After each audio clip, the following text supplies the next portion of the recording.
Welcome to This Explainer. Today, we're totally unpacking the raw, on-the-ground financial realities of every major income bracket in Australia right now. We're going to look at the exact numbers to figure out why earning more money doesn't always magically equal feeling wealthy. It's time to break down the true cost of living in 2026. Okay, let's just dive right into a pretty stark reality. Picture this. On one side, you've got someone earning $24.95 an hour.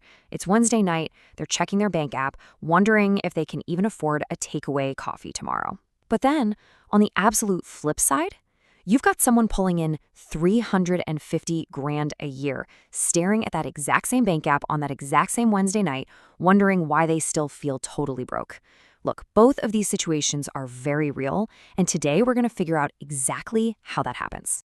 To get to the bottom of this, we're literally climbing the entire income ladder step by step. We'll start with the wage reality check, work our way up to escaping the median grind, look closely at the six-figure illusion, tackle the high earners trap, and then wrap it all up with the true wealth formula. All right, section 1, the wage reality check, surviving at the base. Let's start right at the bottom rung, where millions of Australians are putting in honest, hard work, but are still falling behind in a system that frankly just wasn't designed to let them get ahead easily. So the national minimum wage right now sits at $24.95 an hour. If you're grinding away full-time, that's $49,300 a year. But here's the sobering reality check. After the taxman takes his cut, that number shrinks fast. You're actually landing about $42,000 in your account. That leaves you with roughly $1,615 every fortnight to survive on. And honestly, the math here just doesn't work out. With average capital city rent completely swallowing $500 to $600 a week, which, by the way, is more than half your entire take-home pay, plus basic groceries running around $150, you are left with this tiny, razor-thin sliver for transport, a phone bill, and keeping the lights on. Trying to save or build wealth at this bracket, it doesn't just feel difficult, it feels like an absolute fantasy. Now, if you step up to the $60,000 mark, you're actually sitting just above the median individual income for all Australian taxpayers. At this level, you're taking home about $48,800 net per year. That's roughly $1,877 per fortnight. You finally get just a little bit of breathing room. But make no mistake, life here is still a massive grind. You're probably renting with a housemate, driving an older car, cooking at home most nights. But here's the absolutely crucial takeaway for this specific level. If you're intentional, you can change everything. Investing just $50 a week into an index fund can kickstart some serious long-term momentum.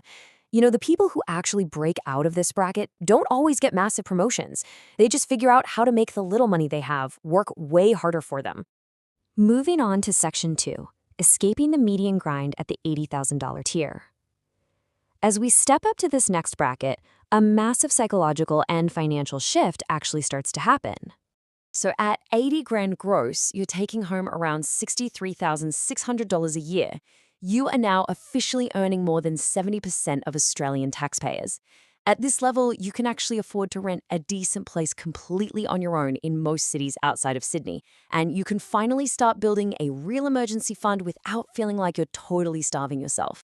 But wait for it, beware of the massive behavioral trap lying in wait right here. It's called lifestyle creep. This is when people get that raise and suddenly decide to finance a brand new car, upgrade to a nicer apartment, and start eating out 4 nights a week. Almost magically, your expenses rise to perfectly match your new income, and boom, you are right back to living paycheck to paycheck, completely destroying any real financial progress. So the key here? Discipline. If you can manage to keep living like you're earning $60,000 and you consistently invest that $15,000 gap instead of spending it, well, just watch what happens. Thanks to the magic of compounding, that money could grow to over $400,000 in just 15 years. That is the unbelievable reward of discipline, and frankly, the massive cost of ignoring it. All right, let's hit section 3, the six-figure illusion, when $100K just isn't enough. What's super fascinating about this next stage is how the raw cost of living has completely rewritten the classic fairy tale of the magical six-figure salary. You know, for decades, earning $100,000 meant you had officially made it in Australia. And hey, earning 100K today still puts you in the top 17% of individual taxpayers, which sounds incredibly impressive on paper. But after the government takes its generous cut, you're actually bringing home about $75,000. And there is a harsh new reality in 2026. The old 100K dream meant you could easily save for a house deposit.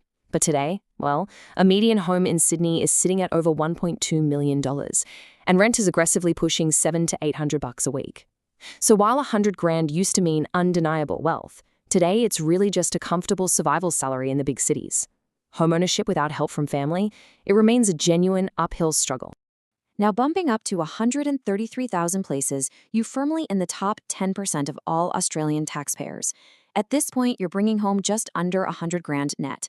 Life suddenly becomes far more comfortable. You can rent a nice place, save consistently, and this is the range where genuine wealth building finally becomes highly accessible to you.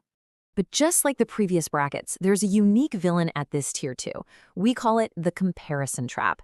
You might start hanging out with folks earning $200,000 or even $300,000, and suddenly your amazing income starts feeling kind of small.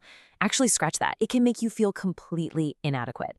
You really have to remember, you are out earning 90% of the entire country. Stay disciplined, don't blow it all on keeping up appearances, and this income level will completely change your financial future. Let's move to Section 4, the high earners trap, taxes and commitments. We are stepping into the truly elite income brackets now to discover an entirely different set of complex financial hurdles. At $180,000, you're comfortably in the top 5% of earners. You've got amazing options. You can pick where you want to live, you can max out your super contributions, and start building real passive income. But your effective tax rate hits almost 29%. You really start feeling the tax bite here. And surprisingly, massive commitments like huge Sydney mortgages, dual car loans, and private school fees can leave even these top-tier earners scraping by paycheck to paycheck. Crazy, right? At this level, the income isn't the problem at all. The heavy commitments are. Now, when we jump to an upper-class income of 250 grand, the math just gets brutal. Just think about the sheer amount taken out for taxes here. Out of your 250,000 gross, nearly 88 grand is completely swallowed by taxes and Medicare, leaving a net take-home of 162,000. You're getting hit with a punishing 45-cent marginal tax rate on top earnings, plus that 2% Medicare levy. Nearly half of every extra dollar you earn goes straight to the government. At this tier, smart tax strategies like salary sacrificing and managing deductions aren't just helpful, they are absolutely essential if you actually want to keep your wealth. And then there is the top 1%, the $350,000 and above club. This is an insanely exclusive space, occupied by roughly 110,000 out of over 14 million taxpayers. You're paying almost 130 grand in tax alone up here. At this elite level, the core question isn't really about whether you can afford to buy something anymore. No, at this point, time becomes your actual most valuable currency. Yet, even the 1% face a massive silent risk, the complacency trap. High earners often dangerously assume this massive active income will just keep flowing forever, so they spend like there's no tomorrow. But the smartest people at this level? They know that careers shift, industries completely change, and health fails. Because of that, they focus urgently on converting their high active income into lasting, bulletproof passive assets. Which brings us nicely to Section 5, the true wealth formula, the gap. This is the ultimate resolution to our climb up the income ladder today. After analyzing every single bracket, from the minimum wage grind all the way up to the top 1%, we really have to step back and ask, does your pay level actually matter? Is your gross salary really the definitive key to unlocking financial independence? Well, the ultimate truth is this: financial freedom lives squarely in the gap between what you earn and what you spend. The most powerful takeaway from all the data we've explored today is that someone earning 80 grand who diligently saves 50% is going to build far more wealth over time than a $200,000 earner who spends every single cent trying to look rich. True wealth is simply about keeping more of what you earn and giving it the time it needs to compound. So as you look at your own income tonight, I want you to ask yourself this provocative question. Are you exhausting all your energy trying to frantically climb to the next rung of the ladder? Or are you actually building wealth within the gap you already have?